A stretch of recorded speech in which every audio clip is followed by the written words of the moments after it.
Does anything about this scare you? Yeah, I would be lying if I said it didn't. It's a big job. It's daunting.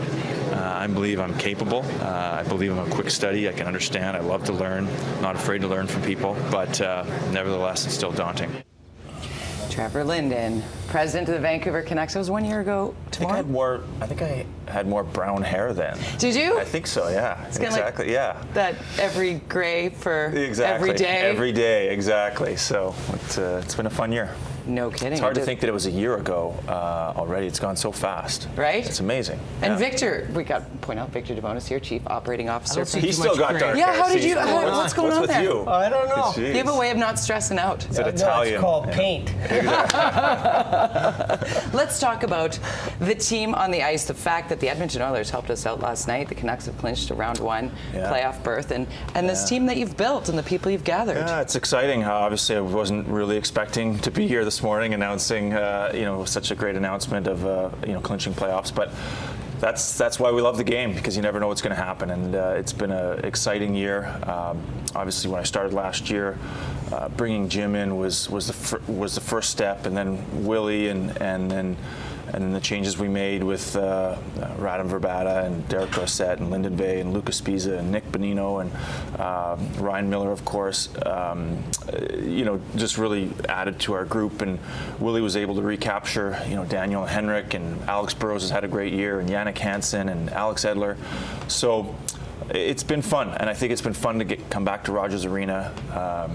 And we're looking forward to a lot more fun in the playoffs. I remember last year, a year ago, when you were put into the position of becoming the new president, and the whole idea and the whole advertising sort of push behind this team was things are about to change.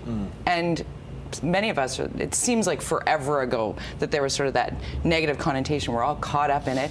We feel the vibe, we feel the change, and now we're looking ahead. What are we going to see, Victor, in terms of playoffs, ticket sales? Where do we get them? How do we get them?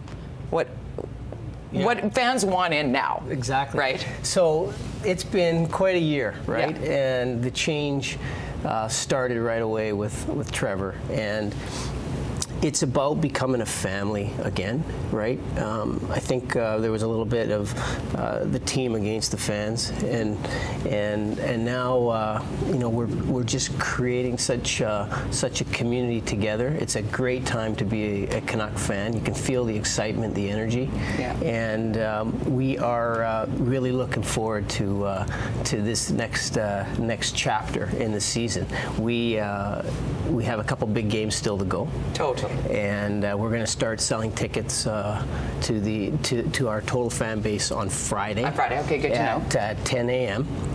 And it's been this change is still happening, and we've looked really hard at trying to bring as many fans, new fans, longtime fans into the arena to experience something that'll be amazing. It's already amazing to get caught up in, and we got to talk a little bit X's and O's with you guys and Trevor in particular. Let's talk about Eddie Lack, right? The play of Eddie Lack, not unexpected that he would have to step into the role that he has. Shoulders, talk about your backup being your starter, getting you to the playoffs. Yeah, obviously Jim's vision was to create depth within our organization, and bringing Ryan Miller in really solidified the goaltending position, and I think Eddie's a better goaltender because of working with Ryan, and then when Eddie's opportunity came with Ryan's injury, he's been great. I mean, you can't say enough about how he's battled, and I think he's grown as a player physically. I think mentally he's a stronger player than he was a year ago, and he's a big reason why we're here today. I love his attitude too. He seems so accessible, and like you said, Victor, that family vibe. Now, Ryan Miller, you were talking about the fact that he is skating with the team now, practicing with the team. How close is he? I think he's possible for Saturday. I think he's going to skate with the team today, full practice tomorrow. So it's kind of an unknown. A goaltender with a knee injury is always tough to say, but I think he's kind of hoping for Saturday, but we'll play it by ear, day by day. Let's talk about, everybody was weighing all season long, Ryan Kesler, Radim Verbata. Ryan Kesler, team MVP, Radim Verbata. Let's talk about the excitement of this player.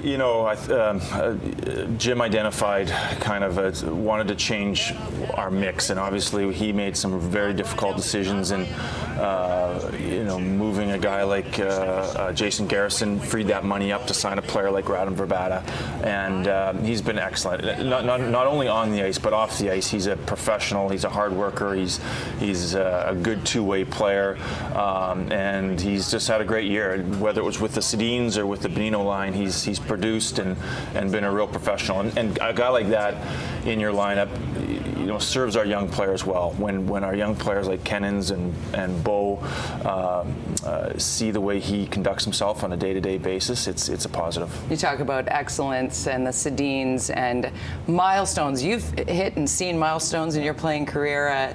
These two, unbelievable. 700 for Henrik. What can you say? I think that the most impressive part about that assist the other night from Henrik was not the pass, which was amazing. Amazing. But the way they entered the zone. It was 2 against 5, and they entered the zone the way they do, just moving it between themselves, and then this was unbelievable. And it was great to see Danny rip that top shelf, and obviously, and there's Kevin standing right in front of the goalie, which is sometimes the only way you'll score on quick is to have traffic. But that goal right there was huge. I mean, that was a season-changing type goal, and it was in a pressure situation in a big game. So Daniel and Henrik have had great seasons. I think Daniel's 7th or 8th in league scoring, very quietly. Yeah.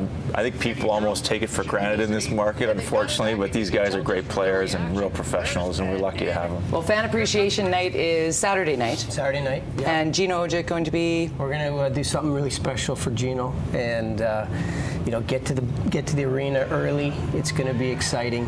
Our fans obviously have a lot of love for Gino, and we're going to have a great night for our final regular season game. All right, so we're getting to the arena early on Saturday, and then on Sunday morning, Trevor, you and I, are you going to come too on Sunday? If I'm invited. You're officially invited.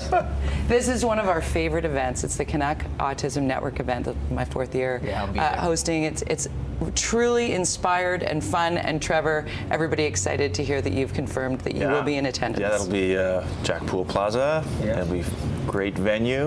Lots 11 of fun. a.m. Exactly. You'll be there. I will be there. Russ Lacate tells me that the weather will be just fine for the walk, and there's face painting and autograph signings with alumni, and so much fun. It is a very heartwarming event, particularly for families who have children on the spectrum. It is so supportive. It is such a fun event. My son Brady's not on the spectrum, but coming down and looking forward to it because he's got friends who are. He wants to invite them down. Excellent. He wants to meet Trevor Linden. Thank you, Victor. Thanks, Jody. Thank you, Trevor. Thanks, Jody. Congratulations Thank you on very making much. the playoffs. I hope we see a lot more of you in the coming days and weeks.